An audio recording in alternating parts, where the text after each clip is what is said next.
morning, Year 3, and welcome to Tuesday's lesson. So we are going to look at metaphors now. So we've spent some time looking at similes, and now we're looking at metaphors, and they're very similar. We haven't done metaphors before in Year 3, but when you go into Year 4, you will definitely be doing metaphors. So this is some good new learning for you. So a metaphor is stronger than a simile. It is when you say that one thing is another thing. It's a little bit of magic. Instead of writing the moon is like a smile, you'd say the moon is a smile. So you're just not using like or as to compare one thing to another. You're just saying it is that. So I'm going to start by reading my poem. I had lots of fun writing this. I made a quick list of ideas, different animals, objects, vehicles, things from nature, things from home or the countryside or the town. I also listed things like sounds, feelings, smells, moments, delicate things. I allowed myself to be adventurous and tried to write an extended, playful poem. So you're going to be using metaphors today in your poem. I'm going to show you mine to show you what exactly I mean. So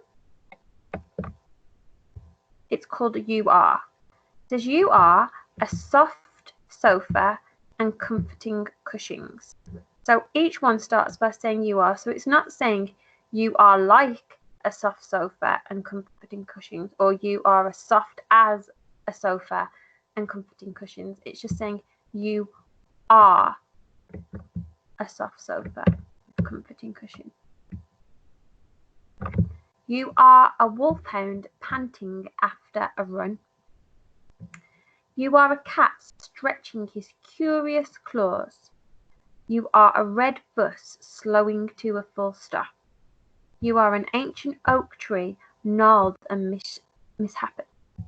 You are an ice cream cone with two flakes at different angles. You are clouds of sheep on a hillside. You are sunlight sleeping on a windowsill. You are the TARDIS travelling to an unexpected destination. You are the squeak of a hinge that needs oiling. You are the moment after a sigh. You are the worker bee hovering outside the hive. You are the gurgle gargling in a drain.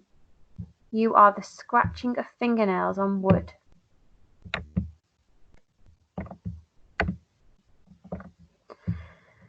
You are anger spun into a knot. You are the sadness of never again. You are the nettle sting of a lasting lie. You are the smell of chips and vinegar on a frosty night. You are the solitary cloud lost in the blue sky. You are the moment between laughter exploding and its sudden end with an intake of knowledge. So, you are just writing you are and then saying what someone is. So you are the soft sofa and comforting cushions might mean that that person is quite a soft and comforting person. Here, you are a cat stretching his curious claws. That might mean that the person is just sitting there stretching and they're comparing them to a cat stretching his claws. It's not saying you are like, it's saying you are. What are the ones here? You are an ice cream cone with two flakes at different angles. So again, you are not you are like, you are an ice cream cone with two flakes at different angles. I might interpret that to mean that the person has got their two arms up in the air, which represent the two flakes in a cone. You are the squeak, again, you are, of a hinge that needs oiling. So sometimes on a door, the hinge, when you open the door, makes a squeaky sound, doesn't it? Because it needs a bit of oil on it. So that might mean that someone's speaking with a squeaky voice and they're saying that it's like a hinge that needs oiling. So instead of saying it is like or as, they're saying you are.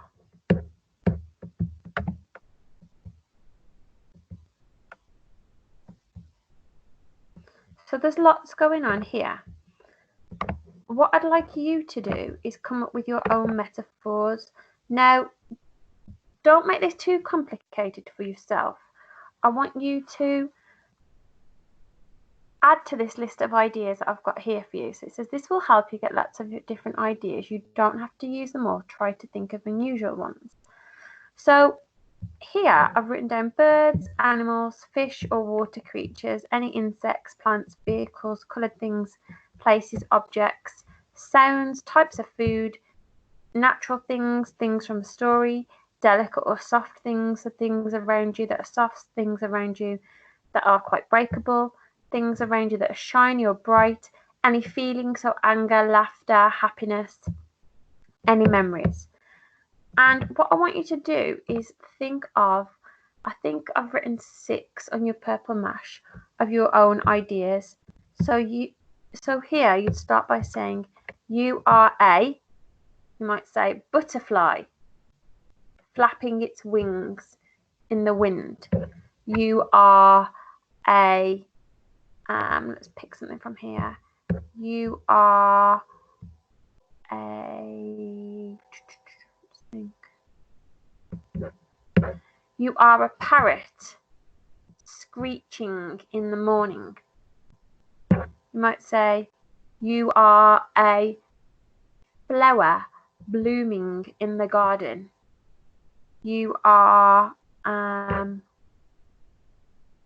a car revving its engine. You are laughter in a school playground.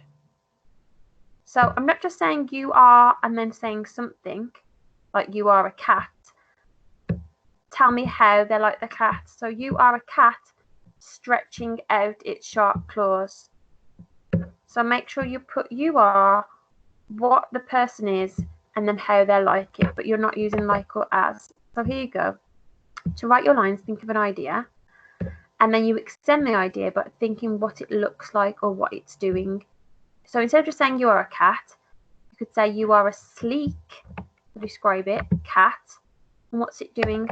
Curled asleep in the corner of the kitchen. And if we go back to my poem, let's have a look. You are sunlight, and then what's it doing? Sleeping on a windowsill.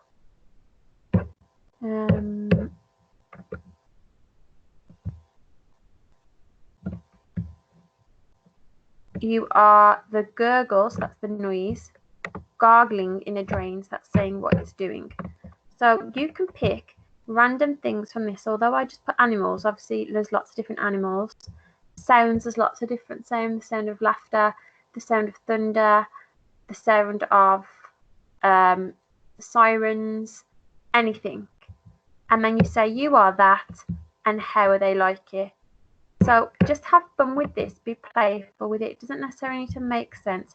There's loads of my examples here. Have a read through, and each one will start with you are. Okay, if you get stuck, there's a writing tip here. It says read your poem aloud. If there are any places where it's hard for you to read, then you can be sure that will be hard for someone else to read. Change it, read aloud, and tweak the poem so it sounds good and says what you want it to say. Try to avoid repetition of words or ideas so each line is fresh and will surprise the reader. Each line does need to have repetition, as in it starts with you are, but you need to be writing about completely different things. You can freeze the video on this page and write about some of these things. If you need any help, message us on the blog. Just have a go. It's meant to be playful and fun. It doesn't necessarily need to make sense. Okay, I'll speak to you tomorrow. Bye.